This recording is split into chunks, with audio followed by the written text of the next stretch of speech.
नमस्कार साथियों, मेरे प्यारे बच्चों। तो आज मुझे आपको एक महत्वपूर्ण टॉपिक जो है पढ़ाने जा रहा हूँ। उस टॉपिक को ज़रा ध्यान से पढ़िएगा। कल मैंने आपको थोड़ा सा एक लंबा सेशन लिया था जिसमें मैंने आपको अपवर्थ पढ़ाए थे। आज उससे भी महत्वपूर्ण टॉपिक है, क्योंकि ये इससे भी जो है आपकी 3 से 4 सवाल फिक्स रहती हैं इस कॉन्सेप्ट से। तो ज़रा सा ध्यान से देखिएगा, ये कॉन्सेप्ट बहुत ही महत्वपूर्ण होने वाला है और बड़े ध्यान से देखिएगा मेरे प्यारे बच्चों। तो देखिए, आज मैं आपको पढ़ाने वाला हूँ गुणनखंड। क्या बेटा? गुणनखंड। गुणनखंड गुणनखंड क्या होते हैं, कैसे हम उनके गुणनखंड निकालते हैं, ठीक। और गुणनखंड के और क्या क्या नाम हैं। तो देखो, गुणनखंड के और भी नाम हैं, जैसे अपवर्तक भी कहते हैं। ध्यान रखिएगा, हमने ये नाम सुना है, ये बहुत कम होता है। अपवर्तक और गुणनखंड का एक नाम और है गुण्य भी बोलते हैं। इतने सारे नाम हैं गुणनखंड के। देखो, अपवर्तक भी कहती हैं, गुण्य भी कहती हैं। ये हमें थोड़ा सा ध्यान रखना है, ठीक है। तो गुणनखंड के लिए हमें सबसे पहले आपको आना चाहिए क्या? पहाड़े, ठीक है। पहाड़े आना चाहिए। कल मैंने आपको बताया था पहाड़े। अगर पहाड़े जितने ज़्यादा आएंगे, पहाड़े को अपन क्या बोलते हैं, ये भी आपको ध्यान रखना है, अपवर्त। पहाड़े को क्या बोलते हैं? अपवर्त। ध्यान रखना, अपन कहते हैं पहाड़े लिखो, 2 के पहाड़े लिखो, तो उसमें मैंने आपको बताया था उसे अपवर्त भी बोलते हैं। जैसे हम लिखेंगे कि 2 के अपवर्त, 2 के प्रथम 6 अपवर्त लिखो। अपवर्त लिखो 6 के प्रथम। देखो, 2 के 6 प्रथम, शुरू के 6। तो देखो, 2 एकम 2, 2 दूनी 4, 2 तिहाई 6, 2 चौको 8, 2 पंजे 10, 2 छक्के 12। ये पहाड़ा होगा। अपवर्त माने शुरू के, पूरा पहाड़ा नहीं लिखना। 2 के प्रथम 6 अपवर्त लिखना है। तो ये आप अपवर्त में क्लियर है, क्योंकि बिना पहाड़े के आपका अपवर्तक नहीं होगा, गुणनखंड नहीं होगा। जैसे हम चलते हैं 2 के गुणनखंड, ये ध्यान से देखिए, 2 के गुणनखंड। अब हमें बेटा ये देखना है कि 2 में किस किस का भाग जा रहा है। तो देखो, एक तो 1 से जा रहा है। कोई भी संख्या है 1 से तो उसमें भाग जाएगा ही जाएगा, 1 से तो जान ही जाना है। और स्वयं से देखो 2 से जा रहा है, तो इसके गुणनखंड कितने हो गए? 2 के क्या गुणनखंड हो गए? 2 के गुणनखंडों की संख्या कितनी है? 2 है, ठीक। या ये कहें कि 2 के अपवर्तकों की संख्या 2 है। या ये कहेंगे 2 के गुण्यों, ये ध्यान रखना, गुण्यों की संख्या 2 है, ठीक है जी। अलग अलग नामों से अपवर्तक, जैसे अपना घर का नाम कुछ और होता है, स्कूल का नाम कुछ और होता है, बोलते कुछ। मान लो किसी का नाम महक है, घर पे कहो से गुड्डी बोलते, या कुछ भी XYZ। तो ये हमें ध्यान रखना है। मेन शब्द है गुणनखंड। गुणनखंड को अपवर्तक भी कहते हैं और गुण्य भी कहते हैं, ठीक। अब चलते हैं हम जैसे 3 के गुणनखंड। 3 के गुणनखंड लो, चलो मैं इसको लिख दे रहा हूं अपवर्तक।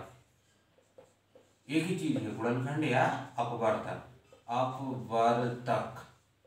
3 के अपवर्तक क्या हो, यानी 3 में किस किस संख्या से भाग जा रहा है। तो भाग का मतलब क्या है, हमें क्या आना चाहिए? भाग आना चाहिए। भाग आपको आता होगा, ठीक है बच्चे। तो देखो, इसमें 1 से भाग जा रहा और 3 से जा रहा। तो यहाँ हम लिखेंगे कि 3 के अपवर्तकों की संख्या कितनी है, यानी अपवर्त मतलब गुणनखंड। 3 के अपवर्तकों की संख्या 2 है। इसके भी 2 गुणनखंड है, ठीक है। इसके भी 2 गुणनखंड है। तो देखो, एक यहां से एक हमारा निचोड़ निकल के आता है बच्चों, जिन संख्याओं, ये महत्वपूर्ण चीज, जिन संख्याओं के 2 गुणनखंड होते हैं, 2 गुणनखंड, केवल मतलब केवल कितने गुणनखंड? जिन संख्याओं के 2 गुणनखंड होते हैं, उन्हें अभाज्य संख्या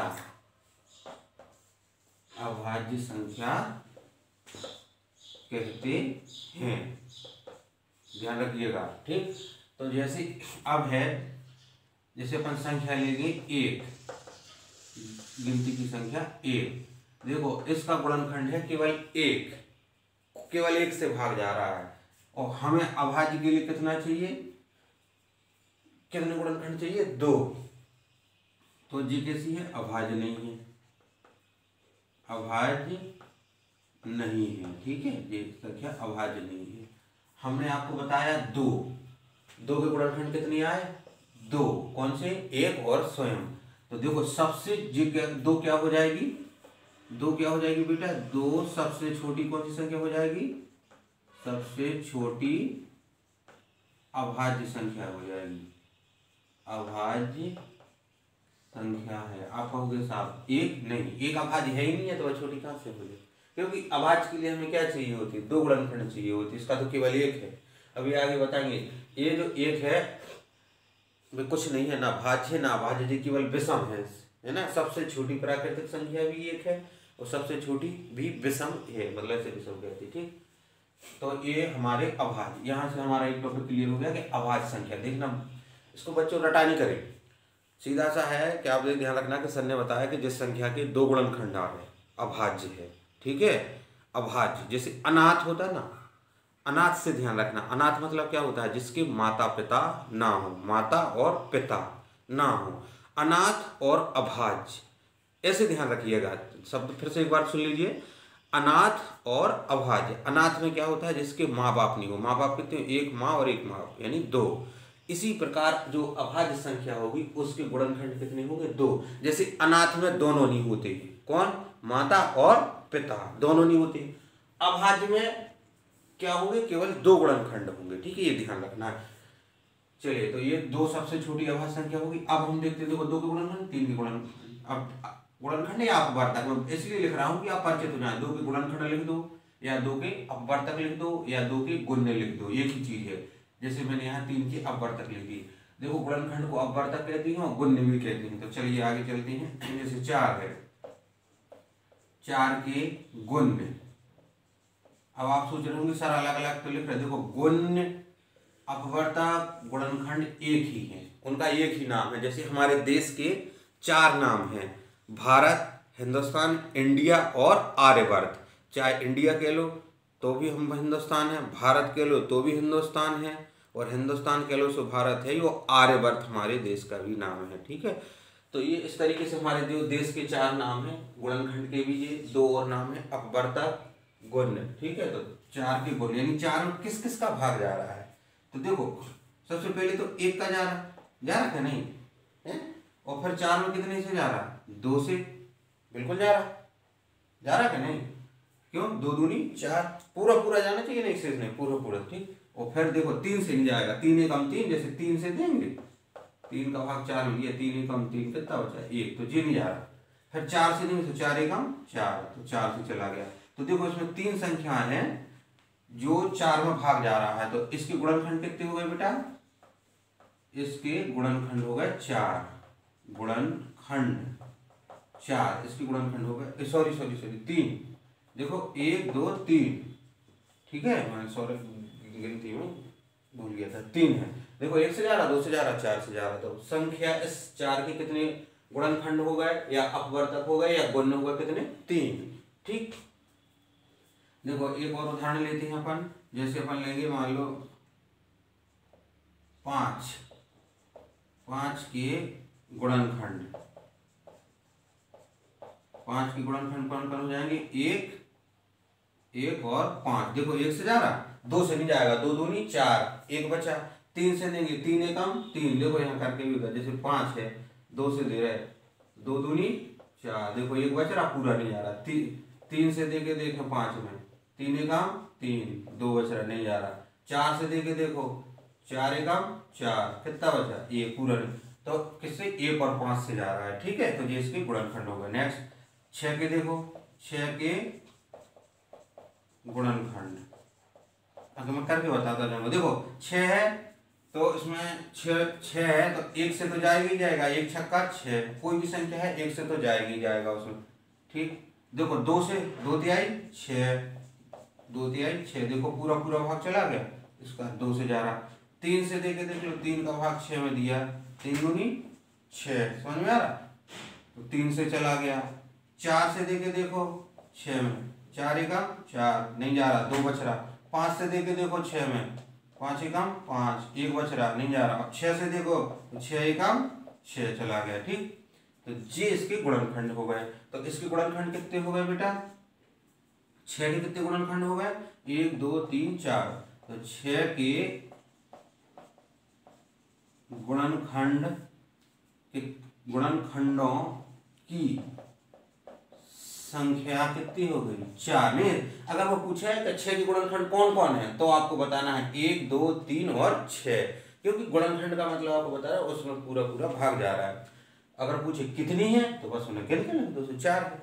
जब मैं पढ़ता था, मैंने जब एग्जाम दिया था नवोदय विद्यालय का, तो उसमें आया था 24 के गुणनखंडों की संख्या है, ठीक है। जो 24 जो संख्या थी उसके गुणनखंड, तो उसमें उस समय जो सवाल आया था, तो ऐसे आती है, ठीक है। तो 6। अब देखो यहाँ एक चीज निकल के आ रही, 4 के अपन ने गुणनखंड निकाले थे, इनकी संख्या कितनी थी, 3। 6 के गुणनखंड निकाले, उनकी संख्या है 3। तो यहाँ हम एक चीज निकल के आ रहा है कि देखो जिन संख्याओं के, ये बहुत महत्वपूर्ण चीज है, जिन संख्याओं के 2 से ज्यादा गुणनखंड होते हैं, 2 से ज्यादा गुणनखंड होते हैं, जिन संख्याओं के 2 से ज्यादा गुणनखंड होती हैं उन्हें भाज्य कहते हैं, भाज्य कहते हैं, यानी भाज्य संख्या कहते हैं, ठीक है। तब ध्यान रखना भाज्य, ये ध्यान रखना, भाज्य और एक जगह मैंने बताया था अभाज्य, भाज्य, ठीक। भाज्य और अभाज्य, तो जिन संख्याओं के 2 से ज्यादा गुणनखंड, वो बड़ा भाग्यशाली है जिनके माता पिता हैं, मित्र हैं, दोस्त यार हैं, सब कुछ है, तो वो भाग्यशाली बोलते हैं ना, लकी। इसी प्रकार जो भाज्य संख्याएं होती हैं उनके गुणनखंड 2 से ज्यादा होंगे, मोर देन 2, 2 से ज्यादा होंगे, ठीक है बेटा। तो देखो यहाँ 4 के गुणनखंड कितने हैं, 3। तो ये 4 कैसी हो गई, 4 भाज्य संख्या हो गई, ध्यान रखना बेटा, भाज्य संख्या। 6 कैसी हो गई, 6 भी भाज्य हो गई, क्योंकि इसके गुणनखंड कितने हैं, यहाँ कहाँ गए, 4। 6 के गुणनखंड कितने हैं, 4, तो 6 भी भाज्य संख्या हो गई, ठीक। तो अब देखो हमें एक चीज ध्यान रखना है, इनमें कंफ्यूज नहीं होना है बिल्कुल, कि भाज्य में और अभाज्य में, ठीक। जिस संख्या के केवल 2 गुणनखंड हैं वो अभाज्य, अभाज्य और अनाथ, अनाथ माने जिसके माता पिता नहीं है, ठीक है, दोनों नहीं है, यहाँ उसके केवल 2 गुणनखंड होंगे तो हो गई अभाज्य। भाज्य मतलब उसमें भाग जा रहा है, किससे जा रहा है, एक और स्वयं से छोड़ के और संख्याओं से भी जा रहा है, ऐसे भी समझ सकते हो। तो भाज्य संख्या भी कहलाती है मेरे प्यारे बच्चों जिसमें एक और स्वयं के अलावा और संख्याओं से भी भाग चला जाए, इसलिए उसका नाम भाज्य पड़ा है। और दूसरे गणितीय टर्म में हम कहेंगे कि जिसके 2 से ज्यादा गुणनखंड हों उसको हम क्या कहेंगे, भाज्य संख्या कहेंगे। तो अब देखो हम थोड़ा सा घूम के 1 पे आते हैं। अब 1 के क्या गुणनखंड है, केवल 1, और देखो अभाज्य के लिए अपन कितने चाहिए होती है, 2 गुणनखंड, और भाज्य के लिए 2 से ज्यादा चाहिए होती है, ना तो इसके 2 और ना 2 से ज्यादा, केवल 1 है, तो 1 अभाज्य नहीं है। अब देखो इसको हम सीधे शब्दों में कहेंगे, ना तो भाज्य है ना अभाज्य है, ठीक है, ना ये भाज्य है और ना अभाज्य है, ध्यान रखना। क्योंकि भाज्य और अभाज्य के लिए 2 कंडीशन है, अभाज्य के लिए चाहिए हमें 2 गुणनखंड और भाज्य के लिए चाहिए 2 से ज्यादा। इसका तो भैया केवल एक ही है, ना ये मर्द में है ना ये औरत में है, ये काय में है, समझ गए, बीच में है, ट्रांसजेंडर है, दिस इज नॉट मेल और फीमेल, ये ट्रांसजेंडर में है, कहना नहीं चाहिए, लेकिन कहने का मतलब ये है कि ना ये भाज्य है ना अभाज्य है, ये अलग है एक, यानी इसको हम भाज्य और भाज्य की श्रेणी में नहीं रखेंगे। तो मेरे प्यारे बच्चों मुझे आपको ये गुणनखंड बताने थे, गुणनखंड क्या होते हैं, भाज्य अभाज्य संख्याएं क्या होती हैं, उनको हम कैसे पता करेंगे। तो ये जब तक हमें उनके गुणनखंड पता नहीं होंगे हम भाज्य अभाज्य का पता नहीं लगा पाएंगे। एक प्रश्न, महत्वपूर्ण प्रश्न आता है कि 1 से 1 से 10 तक की अभाज्य संख्या को लिखो। और ये या तो ऐसा प्रश्न आता है या कितनी होती है, दोनों। तो देखो पहले मैं डायरेक्ट 1 2 3 4 5 6 7 8 9 और 10। हमें क्या देखना है, देखो बेटा कंफ्यूज नहीं होना, हमें क्या देखना है, भाज्य, सॉरी अभाज्य देखना है। तो एक तो गई काम से, ना तो वो भाज्य है, ठीक है, ना अभाज्य, ना वो मर्द में है ना औरत में है, ठीक है। तो ये देखो सबसे छोटी अभाज्य संख्या देखो एक ही होगी 2, इसके 2 गुणनखंड अभाज्य चाहिए ना, फिर 3, देखो ये तो मैंने तरीके बताया था, क्योंकि इनके दोनों 2। फिर देखो इसके बाद 5, फिर 7, ये भाज्य जे भाज्य जे भाज्य, ठीक है।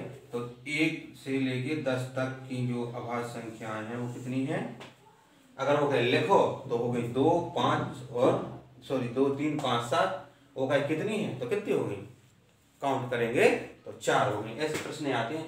मैंने आपको बताया नहीं कि इसमें या तो ऐसे आएगा कि प्रथम 3 अभाज्य संख्याएं लिखो, ये भी प्रश्न बनता है। देखो बच्चे इस तरीके से भी प्रश्न बनता है। ये प्रथम शब्द आप अच्छी से कर लो, प्रथम 3 अभाज्य संख्याओं का योग है, ऐसे भी आता। प्रथम 3 माने शुरू की, जो गिनती शुरू हो रही है वो वहां से ले, तो प्रथम 3 पहली अभाज्य कौन है बेटा, 2। प्रथम 3 यानी शुरू की 3 लिखना, 2 की 3 और 5 जो होगी ना शुरू की, देखो 2 3 5, प्रथम मतलब शुरू की। मैं बार बार कह रहा हूँ, इस बार 2 प्रश्न आएंगे जो प्रथम करके कि प्रथम 3 अभाज्य संख्याएं लिखो, प्रथम विषम संख्याएं लिखो, ये आएगा, ठीक है। तो इनको आप जोड़ दो, अगर जोड़ का कह रहा है तो 3 और 2 5 और 5 10। ध्यान रखना इसको, ऐसे भी वो कह सकता है कि प्रथम 3 अभाज्य संख्याओं के योग में इकाई का अंक है, यानी प्रथम 3 अभाज्य संख्याओं के योग में इकाई का अंक है। तो पहले 3 प्रथम अभाज्य संख्या लिखी, उनको जोड़ा और इकाई का अंक अगर पूछेगा तो 0 लिख देना। ऐसे भी पूछ सकता है कि प्रथम 3 अभाज्य संख्याओं के योग में जो अंकों का गुणनफल है, तो देखो अंकों का गुणनफल है, ध्यान से देखना। तो अंक मतलब संख्या कितनी आ गई 10, अंक का है 1 और 0, अंकों का गुणनफल क्या हो जाएगा 0।